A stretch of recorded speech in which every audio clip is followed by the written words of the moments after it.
आजकल धर्म के व्यापार करने वालों की बाढ़ आई हुई है। हाँ, बहुत बड़ी फौज खड़ी हुई है उनकी।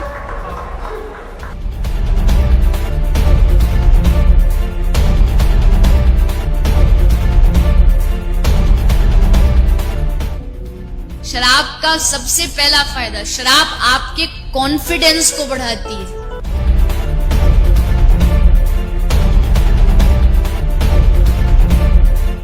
इसीलिए किसी को नाचने का शौक हो पर शर्म से नाच नहीं रहा हो, बस 2 ढक्कन पिला दो।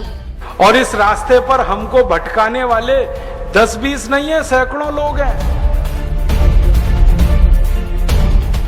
कि अगर इस्लाम को पूरी दुनिया अगर स्वीकार कर ले तो इसमें कोई बुराई नहीं है, तो ऐसे हिंदू धर्म को मैं तिलांजलि देता हूं। हिंदू धर्म कुछ नहीं है।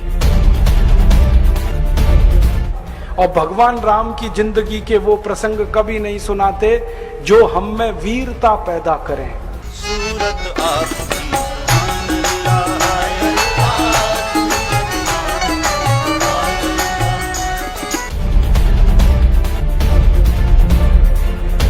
कहीं से 10 करोड़ लूटो, कहीं से 20 करोड़, कहीं से 25 करोड़।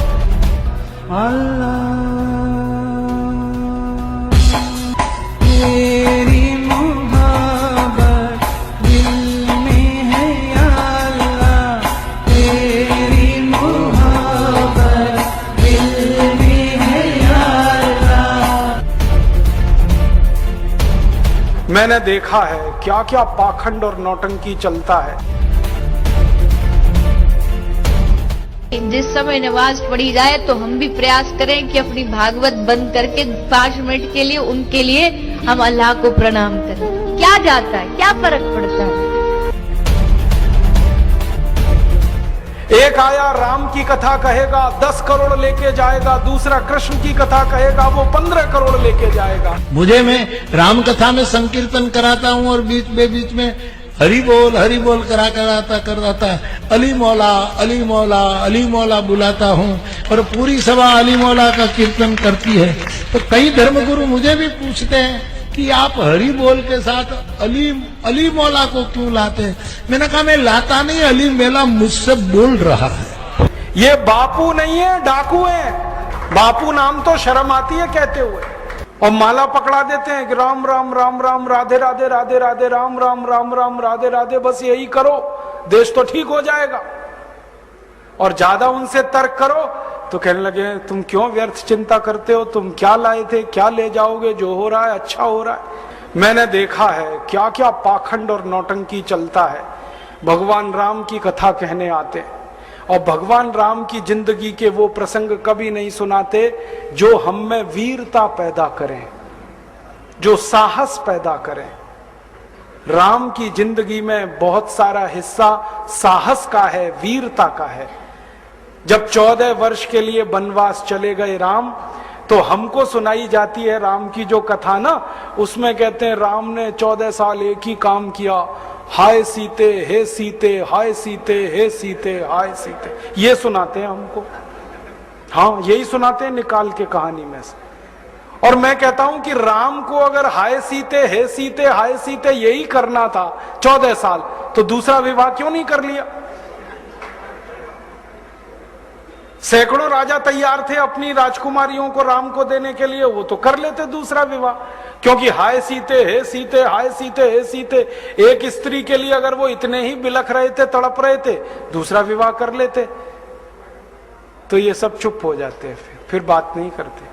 फिर मैं उनको रामायण में से निकाल के दिखाता हूं, देखो राम ने हे सीते हाय सीते कहा नहीं कहा ये मुझे नहीं मालूम, लेकिन 14 साल वन में रहते हुए सैकड़ों राक्षसों का संहार किया उन्होंने, मारा उनको और धर्म राज्य की स्थापना कराई।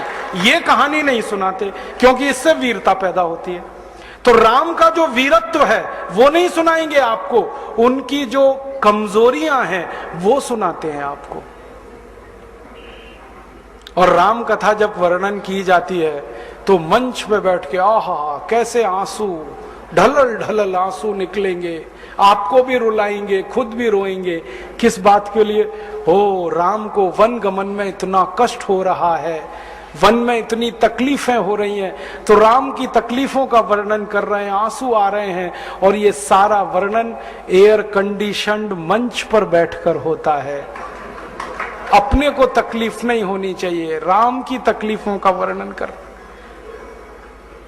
एयर कंडीशन मंच चाहिए, एयर कंडीशन घर चाहिए रहने के लिए, एयर कंडीशन कार चाहिए, और चार्टर्ड प्लेन चाहिए आने और जाने के लिए, तब राम की कथा सुनाई जाएगी।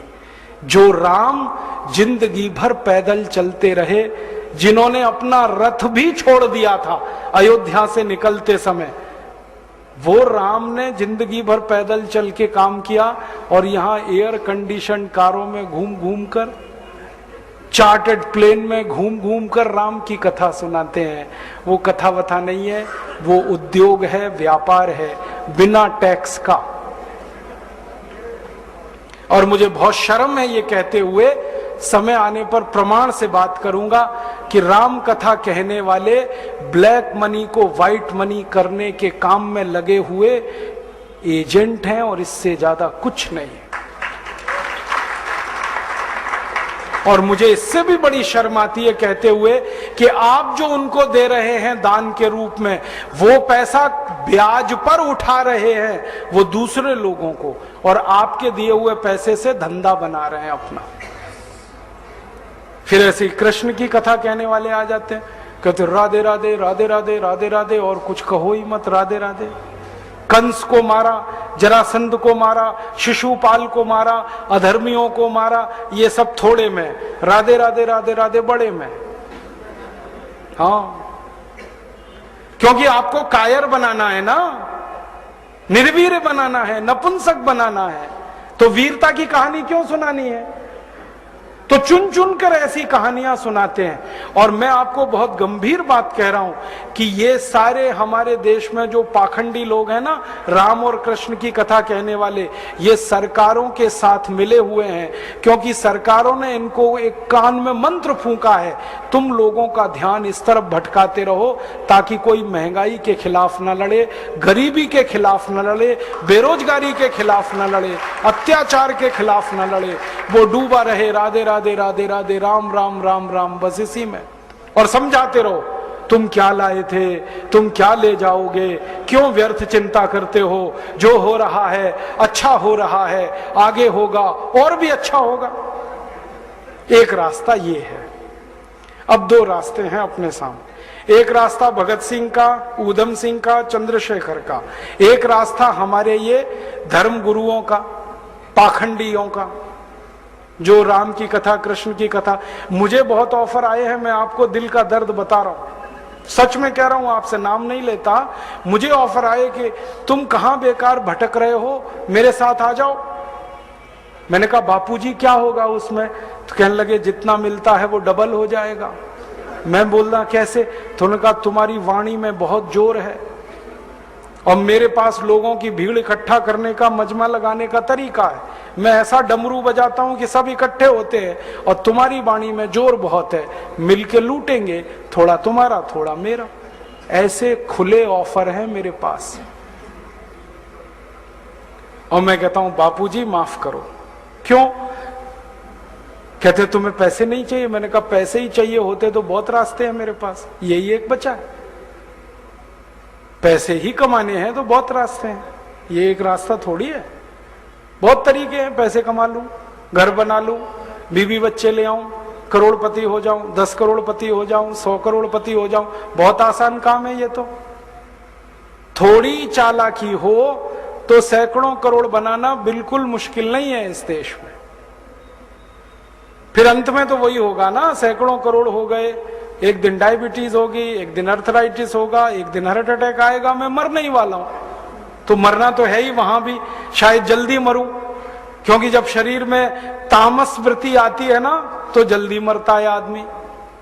जब तक सात्विक रहता है तब तक थोड़ा दम रहता है, तो तामस वृत्ति आएगी, मरना मुझे वहां भी है। तो क्यों ना इस रास्ते पे चल के मरूं जहां सात्विक वृत्ति भी है, मरना है ये तो पक्का ही है, जिंदा तो कोई रहेगा नहीं।